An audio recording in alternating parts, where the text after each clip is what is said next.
सुमित चौधरी, आज से संसद का मॉनसून सत्र शुरू होने जा रहा है और करीब करीब ये तय है कि ये सत्र भी हंगामेदार रहेगा।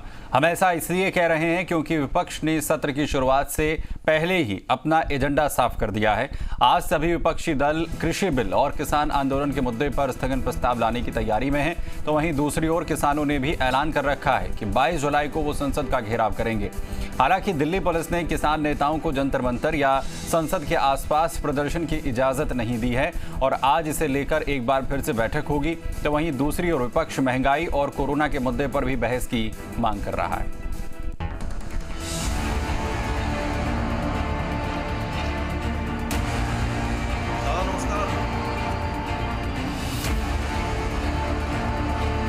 सेलेक्ट कमेटी में आप कुछ भेजेंगे नहीं तो फिर शोर शराबा होगा और सेशन वॉश आउट होगा। तो ये सरकार को सबने अपील करा, हम सब हाउस चलाना चाहते हैं। किसानों का बैठना भी देश के इंटरेस्ट में नहीं। देखिए, हमारा मुद्दा यह है कि महंगाई सारे हिंदुस्तान के आम लोग परेशान है। मानसून सत्र के आगाज से पहले ही नेताओं के बयान बता रहे हैं कि अंजाम क्या होने वाला है। आज से संसद के मानसून सत्र की शुरुआत होने जा रही है और विपक्ष सरकार के खिलाफ पहले से ही मोर्चाबंदी किए बैठा है। कोरोना, महंगाई और कृषि बिल के मुद्दों पर एक बार फिर हंगामे के आसार बने हुए हैं। सत्र की शुरुआत से पहले ही किसान नेता हुंकार भर रहे हैं। 22 जुलाई को किसान नेताओं ने संसद घेराव की तैयारी की है। किसान नेता राकेश टिकैत ने इसी संबंध में 13 जुलाई को एक ट्वीट किया था, जिसमें उन्होंने लिखा था, संसद अगर अहंकारी और अड़ियल हो तो देश में जन क्रांति निश्चित होती है। राकेश टिकैत इस बीच सरकार को उग्र आंदोलन की धमकी भी कई बार दे चुके हैं। दिल्ली की तरफ को मूव कर आपको ट्रैक्टरों का कभी भी आना पड़ सकता है। 2024 तक इनका इलाज कर देंगे हम। किसान नेताओं के अल्टीमेटम के बीच दिल्ली पुलिस अलर्ट है। शनिवार को किसान नेताओं से दिल्ली पुलिस के अधिकारियों की मीटिंग हुई। हालांकि इस मेल मुलाकात के सार्थक नतीजे नहीं निकले और अब तक किसान को जंतर मंतर या संसद के आसपास प्रदर्शन की इजाजत नहीं दी गई है। दिल्ली पुलिस ने किसान नेताओं से अपनी मांग पर फिर से विचार करने को कहा है और आज फिर इसको लेकर एक बैठक होगी। जाहिर है, किसानों के मुद्दे पर विपक्ष भी सरकार को घेरने की कोशिश करेगा। सर्वदलीय बैठक में भी विपक्षी दलों ने किसानों के मुद्दे पर चर्चा कराने की मांग की। आज सभी विपक्षी दल कृषि बिल और किसान आंदोलन के मुद्दे पर चर्चा के लिए स्थगन प्रस्ताव लाएंगे। विपक्ष की ओर से दोनों सदनों में स्थगन प्रस्ताव का नोटिस दिया जाएगा। इसके अलावा कोरोना और महंगाई के मुद्दे पर भी विपक्ष की मोर्चाबंदी तेज है। सत्र शुरू होने से पहले ही कांग्रेस ने ट्वीट कर साफ कर दिया है कि दूसरी लहर में आई तबाही पर संसद में सरकार के आंसू निकलवाने से वो पीछे नहीं हटेगी।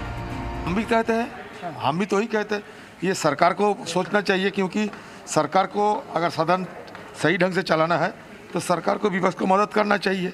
यही मैं सोचता हूँ। जो उन्होंने कहा कि किसानों का हल करना चाहिए। 8 महीने 6 महीने हो गए किसान बॉर्डर पे बैठे हैं, 500 किसान शहीद हो गए, 13 महीने से आंदोलन कर रहे हैं।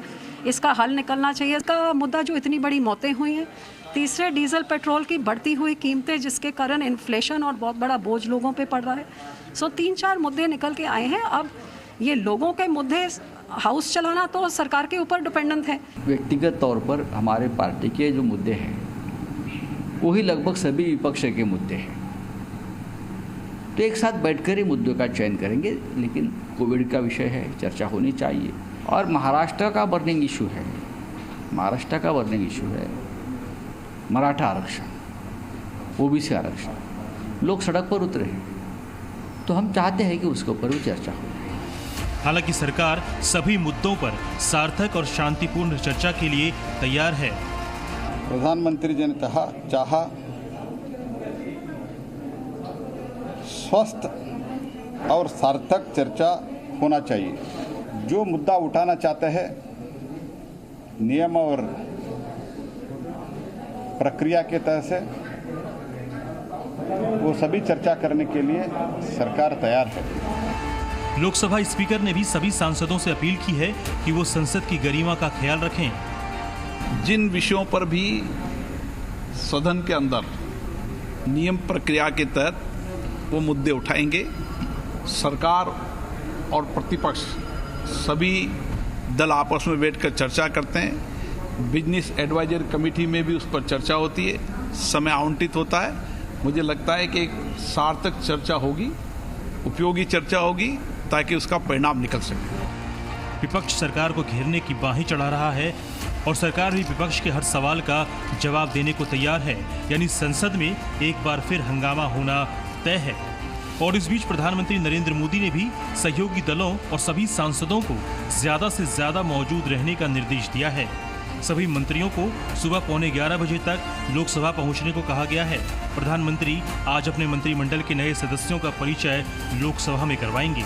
दिल्ली से रवि त्रिपाठी के साथ ब्यूरो रिपोर्ट, सी मीडिया।